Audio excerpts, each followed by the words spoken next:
주를 향하여 크게 악을 행하여 주께서 주의 종 모세에게 명령하신 계명과 율례와 규례를 지키지 아니하였나이다.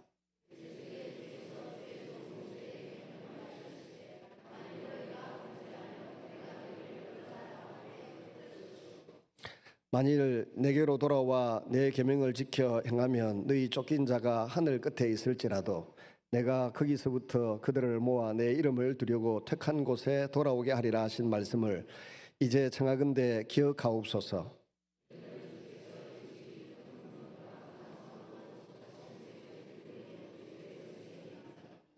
같이 읽습니다. 주여 구하오니 귀를 기울이사 종의 기도와 주의 이름을 경외하기를 기뻐하는 종들의 기도를 들으시고 오늘 종이 형통하여 이 사람 앞에서 은혜를 입게 하옵소서 하였나니 그때에 내가 왕의 술 간원이 되었느니라. 아멘.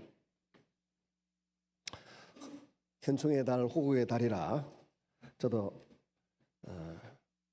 별로 관련된 설교를 안 해봤는데 오늘은 기도에 대한 주제와 아울러서 이 애곡애족의 사람 느헤미야라는 제목으로 말씀을 살펴보려고 합니다.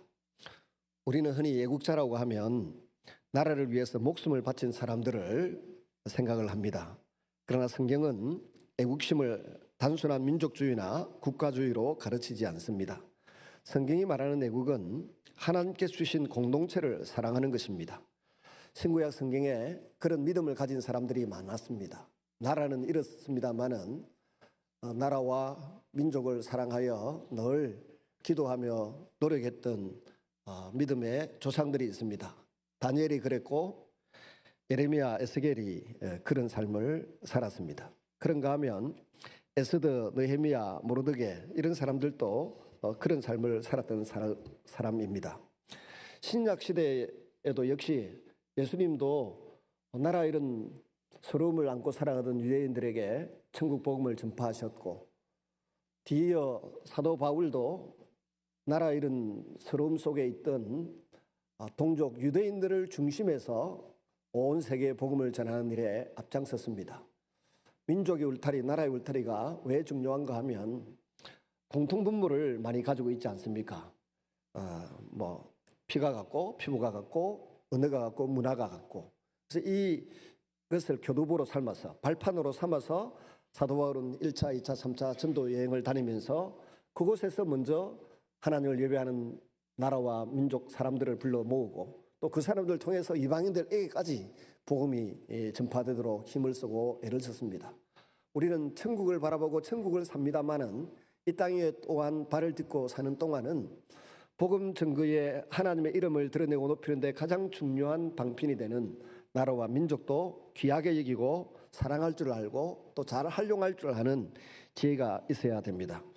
저도 가끔 이곳저곳에 불려다니면서 부흥회도 하고 복음을 전하는데 미국에 가도 아프리카에 가도 유럽에 가도 어디 가도 할인들이 모여서 교회를 형성하고 있습니다.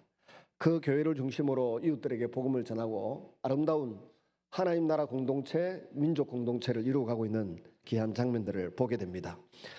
사도 바울이 로마서 9장 3절에 보면 나의 형제 곧 골육 친척을 위하여 내 자신이 저주를 받아서 그리스도에게서 끊어질지라도 원하는 바로라.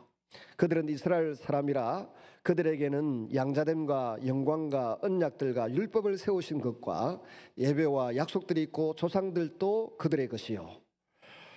선교사의 대명사 중에 한 사람인 바울도 자기 형제, 자기 골육 민족을 사랑하고 그들이 구원받고 천국 백성이 될 수 있다고 하면 나는 버림을 받아도 좋다 할 정도로 아주 지극한 사랑을 고백하고 있습니다.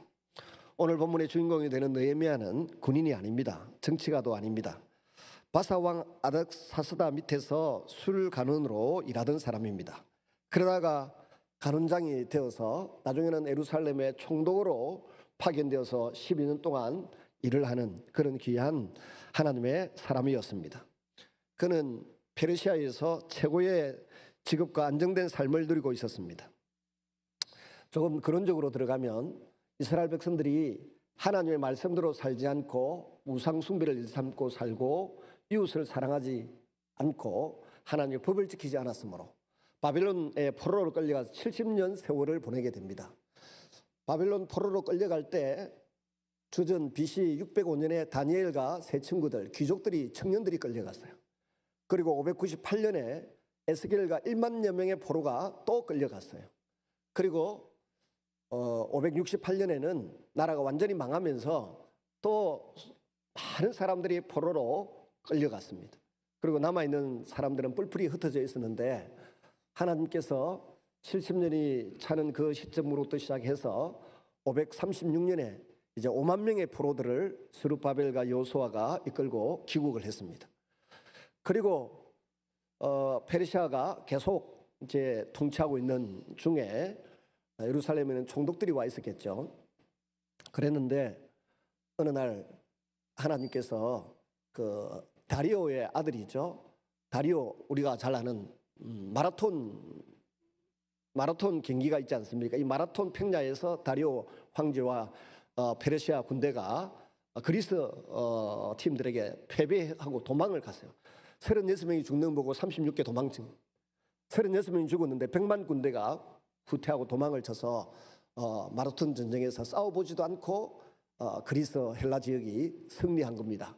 그 승리의 소식을 전해준 거리를 재보니까 42.195km다 해서 마라톤 경기를 42.195km를 하고 있는 거예요.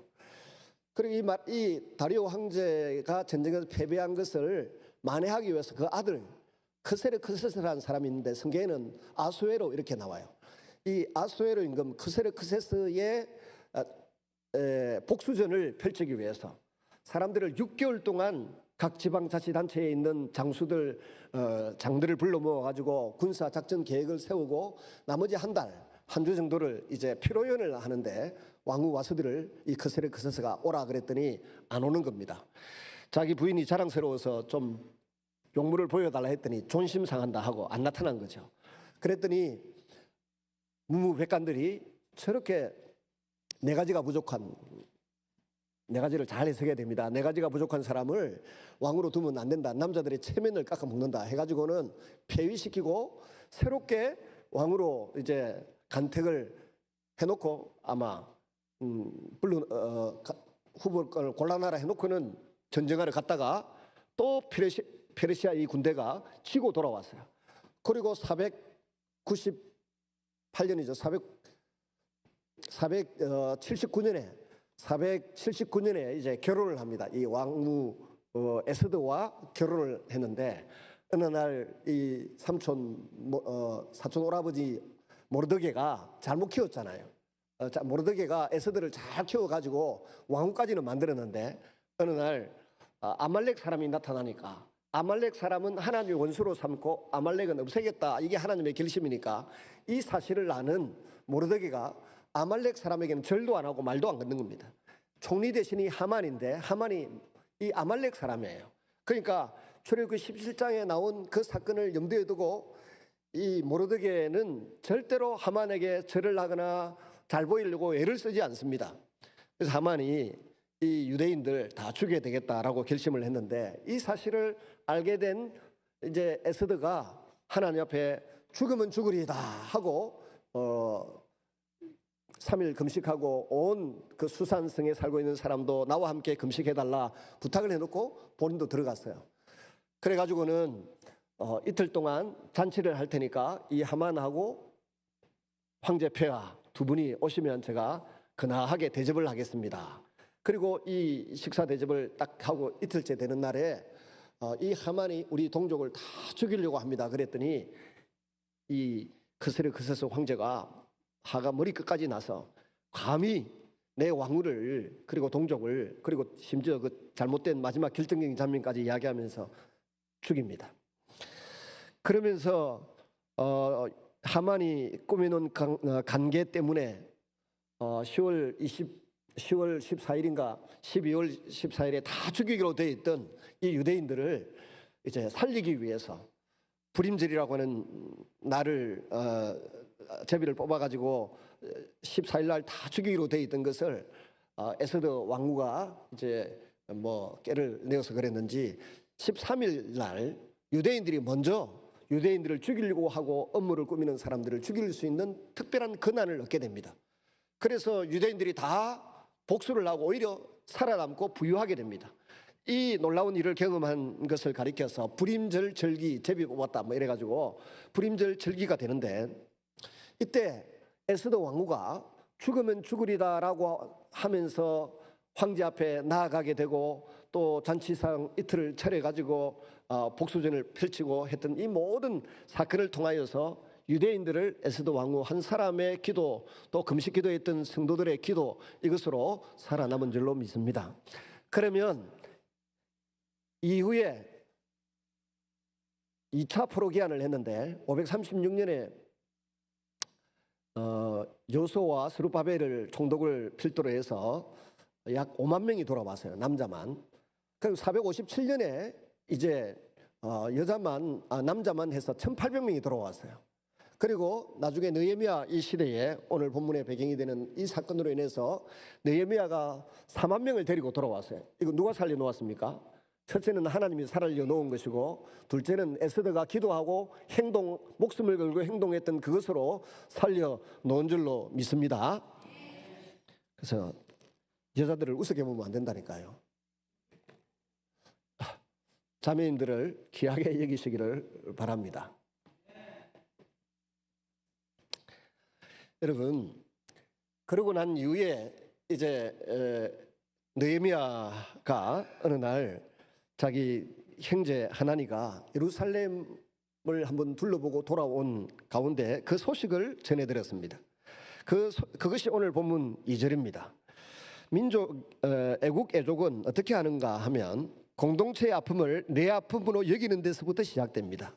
오늘 본문 2절을 같이 읽습니다. 내 형제들 가운데 하나인 하나니가 두 사람과 함께 유다에서 내게 이르렀기로 내가 그 사로잡힘을 면하고 남아있는 유다와 예루살렘 사람들의 형편을 물은적. 사로잡힘을 면했다는 사람은 남아있던 사람들, 애굽으로 도망갔던 사람들, 그리고 1차 포로기한 하고 2차 포로기한 했던 사람들까지 다 포함해서 그 사람들이 예루살렘에서 가나안 땅에서 어떻게 살고 있더냐라고 물었더니, 성문은 다 불탔고 백성들은 안전한 피난처가 없고 짐승떼와 또 도적들에게, 강도떼들에게 시달리면서 아주 고단한 삶을 살고 있더라, 이런 이야기를 전해드렸던 것입니다. 느헤미야는 왕궁에서 평안하게 살았습니다. 그러나 고향과 동족들의 형편이 궁금했습니다. 예루살렘은 어떠한가? 백성들은 어떻게 살고 있는가? 그는 민족의 현실에 대해서, 하나님의 백성들에 대해서 무관심하지 않았습니다. 오늘날 많은 사람들이 자기 가정만 잘 되고 내 자식만 잘 되고 내 삶만 잘 되고 내 건강만 이상 없으면 된다, 이런 생각을 곧잘 한다고 합니다.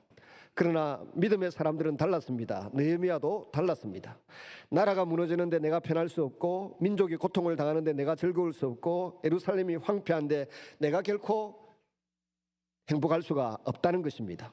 참된 애국심은 공동체의 아픔을 함께 느끼는 것입니다. 예레미야는 내 머리는 물이 되고 내 눈은 눈물의 근원이 되었으면 이라고 말했습니다. 예수님께서도 예루살렘을 보고 심히 통곡하고 우셨습니다. 그리고 마태복음 23장 37절에 보면 바리새인 서기관들에 대해서 6, 7가지를 책망하고 나신 이후에 눈물 흘리시면서 말씀하십니다. 예루살렘아 예루살렘아, 선지자들을 죽이고 내게 파송된 자들을 돌로 치는 자여, 암탉이 그 새끼를 날개 아래에 모음같이 내가 내 자녀를 모으려 하늘이 몇 번이더냐. 그러나 너희가 원하지 아니하였도다. 누가복음 13장 34절 35절에도 동일한 말씀으로 탄식하고 예루살렘의 제약과 황폐함을 아주 예언하십니다. 주의 이름으로 오시는 이를 찬송할 때까지 나를 보지 못하리라 라고 하는 말씀으로 마무리하시는데, 헤롯이 예수를 죽이려고 한다는 소식을 들은 이후에 예수님께서는 자신의 죽음이 예루살렘에서 이루어질 것을 예언하는 맥락에서 이렇게 눈물을 흘리고 통곡하시면서 예루살렘아 예루살렘아 하고 슬피 우셨습니다. 오늘 우리도 대한민국을 바라보아야 합니다. 여러 가지 문제가 있습니다. 저출산, 청년들의 절망, 가정의 해체, 또 교회의 쇠퇴, 도덕성의 붕괴, 영적인 타락, 정치인들에 대한 불신, 또 교회 지도자들에 대한 불신, 여러 가지 정보의 홍수 속에서 바른 지식이 아닌 정보와 지식을 가지고서 우리가 서로 갈등을 빚어내고 다툼을 일으키는 그런 어려운 형편 속에 있습니다. 그래서 나라를 걱정하는 사람들은 많지만 나라를 위해서 눈물 흘리고 기도하고 마음을 열고 품는 사람은 많지 않습니다. 그러나 우리 기독교인들은 특별히 나라와 민족을 품을 줄 아는 마음을 품어야 됩니다. 예를 들면 동독의 메르켈 총리의 어머니는 자기 딸하고 당이 달랐어요. 정치 이념이 달랐다는 겁니다. 그래도 자기 딸이니까 사랑하는 거죠. 마찬가지로 정치적인 이념은 각 당에 속한 사람들 지지자에 따라서 다를 수 있으나 우리는 하나님을 한 아버지로 모신 한 형제이고 한 가족이고 한 자매이고 한 식구인 것을 결코 잊지 마시기를 바랍니다. 좀 나와 다른 생각을 품어도 품고 수용하고 받아들일 줄 아는 그런 넓은 마음 여유를 가진 사람들이 될 수 있기를 바랍니다.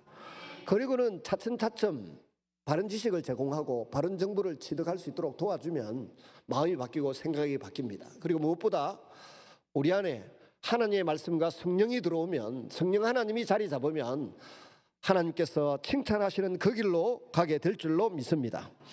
두 번째 애국 문제는 문제를 하나님께로 가져가는 것입니다. 4절에 보시면 내가 이 말을 듣고 앉아서 울고 수일 동안 슬퍼하며 하늘의 하나님 앞에 금식하며 기도하여 그랬습니다. 느헤미야는 예루살렘의 소식을 듣고 즉시 기도했습니다. 우리는 문제를 만나면 사람을 찾습니다. 정치인을 탓하고 제도를 탓하고 상황을 탓합니다. 그러나 느헤미야는 먼저 하나님께 갔습니다. 왜냐하면 나라의 흥망성쇠는 궁극적으로 하나님의 손에 달려있기 때문입니다. 이스라엘 역사를 보시면 순종하면 나라가 흥했고 말씀에 불순종하면 나라가 망하고 백성들은 도탄에 빠졌습니다. 경제력이 부족해서 이스라엘이 망한 것이 아니고 군사력이 부족해서 망한 것이 아닙니다. 그들이 하나님을 등졌고 하나님을 외면했기 때문에 하나님이 그들을 징계의 자리에 집어넣으셨고 때로는 포기하는 자리에까지 훈련받는 자리에까지 밀어넣으셨기 때문에 그들이 나라 잃은 서러움을 70년이나 보내게 되었던 것입니다. 오늘 우리나라 대한민국도 마찬가지입니다. 경제 성장도 중요하고 국방도 중요합니다. 과학기술도 중요합니다. 그러나 하나님을 잃어버린 번영은 결코 오래 가지 못합니다. 나라를 살리는 가장 강력한 힘은 기도입니다. 1907년 평양 대부흥운동도 기도에도 시작되었습니다. 그리고 나라가 어려울 때마다 한국의 교회 지도자들과 성도들은 눈물로 금식하며 기도했습니다. 6.25 전쟁 중에도 낙동강까지 후퇴한 우리 아군을 위해서 부산의 초량교회당에 모인 목사님들과 성도들이 눈물로 금식하며 기도했을 때 유엔군이 참전하게 되고 동시에 낙동강 전선에서부터 밀고 올라가서 나라를 되찾게 된 그런 기도운동의 역사가 있습니다. 오늘 다시 하나님께서는 기도하는 한 사람 한 사람을 찾고 계십니다. 의인 10명이 없어서 소돔 고모라 성이 멸망했지 않습니까? 하나님 나중에 예루살렘의 멸망을 두고 예레미야서 5장 1절에 보시면 의인 한 명이라도 있으면 내가 이 유다를 멸망시키지 않겠다라고 하셨는데 그 한 명을 제대로 찾을 수 없었다는 것입니다. 나라를 걱정하는 사람보다 비판하고 막 책망하고 하는 것보다 고요히 하나님 앞에 눈물 쏟아 기도하는 무릎 꿇는 사람이 하나님이 찾으시는 사람인 줄로 믿습니다. 세 번째는 애국은 민족의 죄를 자신의 죄로 함께 통회하는 것입니다. 느헤미야서 기도 가운데 놀라운 부분이 있습니다. 이스라엘 자손이 주께 범죄한 죄를 자복하오니 주의 종 나와 내 아버지의 집이 범죄하여 그랬습니다. 6절에 느헤미야는 예루살렘 멸망의 책임을 남에게 돌리지 않았습니다. 그 사람들이 잘못했고 조상들이 잘못했습니다 라고 말하지 않았습니다. 우리가 죄를 지었습니다. 다니엘서 9장에도 보면 다니엘이 우리가 범죄하였사오니 그렇게 말합니다. 사실 느헤미야 개인은 바벨론 포로 생활 중에 태어난 사람일 가능성이 높습니다. 예루살렘 멸망에 직접적인 책임은 없었습니다. 그럼에도 불구하고 우리의 죄다 나의 죄다라고 회개하고 있는 것입니다. 이것이 신앙의 지도자들의 자세입니다.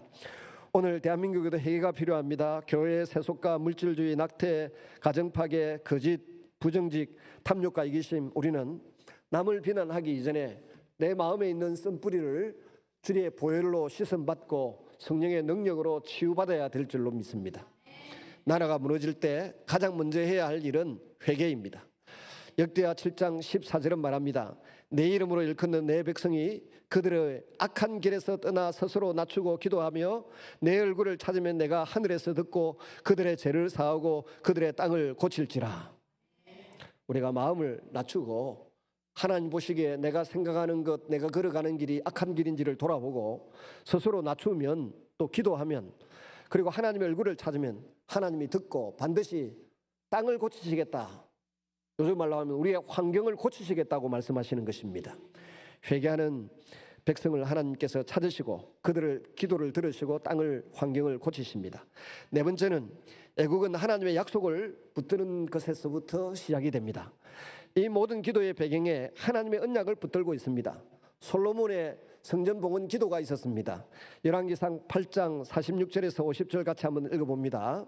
열왕기상 8장 46절에서 50절 시작. 범죄하지 아니하는 사람이 없사오니 그들이 주께 범죄함으로 주께서 그들에게 진노하사 그들을 적국에게 넘기시매 적국이 그들을 사로잡아 원결을 막론하고 적국의 땅으로 끌어간 후에 그들이 사로잡혀간 땅에서 스스로 깨닫고 그 사로잡은 자의 땅에서 돌아와서 주께서 그들의 조상들에게 주신 땅 곧 주께서 택하신 성읍과 내가 주의 이름을 위하여 건축한 성전 있는 쪽을 향하여 주께 기도하거든 주는 계신 곳 하늘에서 그들의 기도와 간구를 들으시고 그들의 일을 돌아보시오며 주께 범죄한 백성을 용서하시며 주께 범한 그 모든 허물을 사하시고 그들을 사로잡아 간 자의 앞에서 그들로 불쌍히 여김을 얻게 하사 그 사람들로 그들을 불쌍히 여기십니다. 이 말씀을 기억하고 느헤미야가, 다니엘이 기도하고 있습니다. 오늘 1장에 느헤미야의 기도송에 이 솔로몬의 성전 봉헌 기도가 그대로 열거되고 있고 인용되고 있고, 다니엘서 9장에 보면 다니엘의 민족을 위한 기도에도 그 기도가, 이 솔로몬의 기도가 인용되고 있습니다. 지난번 연초에 백동주 목사님 모셔서 부흥회 하실 때 여호야긴 임금이 37년 만인가 8년 만인가 바벨론 그 감옥에 갇혀 있다가 나오게 됐는데 그 이유가 뭐냐고 질문하시고 추론을 하셔서 열왕기상 8장에 나온 이 솔로몬의 기도대로 아마 여호야긴의 기도에서 회개했기 때문에 38년 만에 그 7년 만인가 8년 만인가 감옥에서 이렇게 해방된 것 아니겠느냐 그렇게 추론하는데 뭐 그럴 개연성이 있습니다. 근데 그분은 약간의 가능성을 들어 설명했습니다만은 실제로 이 솔로몬의 기도를 그대로 인용해서 기도한 느헤미야가 있고 다니엘이 있습니다. 요한복음 14장 26절에 우리 주님께서 우리에게 이런 약속을 해주셨어요. 보혜사 성령 그가 오시면 너희에게 모든 것을 가르치시고 내가 일러준 말이 생각나게 하리라, 기억나게 하리라, 그렇게 말씀하셨습니다. 여기 성령 하나님이 우리에게 예수 믿는 순간에 오셔서 우리 안에 계십니다. 그러면 성령님께서 우리가 어떤 일을 해야 하고 어떤 일을 하지 말아야 되는지 성경을 읽을 때 알려주고 설교 들을 때 알려주시고 때로는 주변에 있는 친구를 통해서 알려주고 배우자를 통해서 알려주십니다. 어떤 경우에는 내 안에 강력한 감동으로 성령님이 알려주신다는 겁니다. 그래서 늘 기도하는 가운데 성령 하나님의 은혜와 인도하심을 민감하게 구하는 여러분 되시기를 바랍니다. 그리고 동시에 성령님은 말씀이 기억나게 하신다는 겁니다. 오늘 느헤미야는 이 말씀이 기억났던 것입니다. 모세오경이 기억나고 솔로몬이 이 열왕기상 8장에 기도한 이 내용을 느헤미야가 어떻게 기억을 하고 그 말씀대로 지금 기도하고 있는 것입니다. 우리가 범죄하여 쫓겨나서 적국의 포로가 되어 있을지라도 하나님께로 돌아오면 다시 회복시켜 주시겠다고 한 약속을 그 기도를 드렸던 것을 하나님이 들으셨다라고 하는 전제 아래 느헤미야가 똑같은 기도를 드리고 있고 다윗도 다니엘도 똑같은 기도를 드리고 있는 것입니다. 요한복음 15장 7절에 주님의 말씀을 기억하고 기도하는 사람은 응답받는다고 말씀하십니다. 너희가 내 안에, 내 말이 너희 안에 거하면 무엇이 있는지 원하는 대로 구하라. 그리하면 이루리라. 우리가 말씀을 듣는 이유도, 또 공부를 하고 또 읽는 이유가 하나님 말씀을 내 마음에 새겨서 그 말씀을 의지하고 붙들고 하나님께 요청하기 위해서입니다. 하나님이 이런 공적인 언약의 약속을 우리에게 주셨으니까 이 언약대로 제가 기도하니 주님 들으시고 응답하여 주십시오. 요 근래에 제가 기도 응답이 안 되는 이유도 설명해 드렸고, 응답되는 이유는 뭐 하도 많이 들었으니까 아실 것입니다만은, 응답이 안 되는 이유 중에 하나가 뭡니까? 가난한 이웃들을 돌보지 않았을 때, 너희들이 아무리 헌금을 많이 드리고 아무리 예배를 잘 드리고 절기를 잘 지켜도 그건 성전의 마당만 받는 것이지 기도의 응답이 없다. 그래서 우리가 간직을 사모하거나 뭐 선거에 나가서 어떤 일을 어떤 직책을 얻으려고 하고 공부를 해서 뭔가 자격증을 얻으려고 하는데 뭡니까? 나도 잘 먹고 잘 살아야 되지만 입신양명도 해야 되겠지만 성경이 말하는 가르침이 뭔가 하면 하나님의 백성들을 사랑하고 섬기는 목적으로 꿈을 꾸고 기도하라는 것입니다. 그럴 때 주님께서 더 흥왕케 하시고 더 잘되게 하실 줄로 믿습니다. 오늘 본문 느헤미야 1장 9절을 보면, 만일 내게로 돌아와서 내 계명을 지켜 행하면 너희 쫓긴 자가 하늘 끝에 있을지라도 내가 거기서부터 그들을 모아 내 이름으로 드리고 택한 곳에 돌아오게 하리라 하신 말씀을 이제 청하건대 기억하여 주십시오. 언약을 기억하여 주십시오라고 매달리고 있습니다. 그는 하나님의 약속을 본인이 상기시키고 하나님께도 상기시킵니다. 다시 한번 하십시다. 사람은 적어도 예루살렘의 성벽은 무너졌습니다. 하나님의 약속은 무너지지 않았습니다. 나라의 미래는 정치에만 달린 것이 아닙니다. 하나님의 약속에 달려 있습니다. 우리나라도 특별한 은혜를 입었습니다. 전쟁의 폐허 속에 일어났고 복음이 급성장했고 세계 선교의 중요한 나라가 되었습니다. 세계 선교의 중요한 나라가 되어서 미국이 약 4만 명의 선교사를 세계에 파송해서 1위 국가입니다.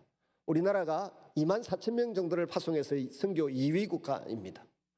몇 년 전에 제가 마지막 공부를 했던 텍사스의 포트워스의 그 베프티스트 신학교에서 학위 수여식을 마치고 하루 더 자고 학교 주변을 다시 한번 이렇게 둘러보는데, 큰 기둥 옆에 이게 묘비가 표지석이 지금 이 정도 사이즈의 표지석이 기둥 밑에 다 있더라고. 그게 뭔가 싶어서 들여다보니까 그 선교사들이 애국 땅에 나가서 순교한 사람들의 명단이더라고요. 이 사람이 언제 태어나서 언제까지 살았는데 어디에서 선교하다가 그 총에 맞아 죽었다. killed by shot 해가 총에 맞아 죽었다. 또 트래픽 교통사고로 죽었다. 일일이 표지석에 다 적어놨더라고요. 제가 쭉 세어보니까 한 30명, 20명 넘어 한 30명 정도 되더라고요. 그런 순교자의 피 위에 하나님의 나라가 세워지는 줄로 믿습니다. 우리나라에도 옛날에 보니까 김선일 씨인가 하는 분이 이라크인가 어디에 선교하러 갔다가 칼로 목이 베이는 동영상이 한국 땅에 돌았습니다. 또 몇 년 전에는 우리 고신 총회안에 속한 샘물교회 성도 두 사람이 목사님과 예수 믿는 지 얼마 되지도 않는 대학 다니는 청년이 아프가니스탄에서 총에 맞아서 순교를 했습니다. 그리고 또 그 샘물교회가 파송한 선교사 중에 한 분이 중국 하얼빈에서 밤에 추운 겨울에 시신으로 발견되었습니다. 그분은 또 순교라고 보기보다는 순직이라고 표현을 하는데 일종의 순교죠. 그러면 한 4명 정도만 제가 이렇게 기억하고 해도 우리나라에서도 외국에 나가서 복음 때문에 총에 맞아 죽고 순직하는 선교사들이 이렇게 생기지 않습니까?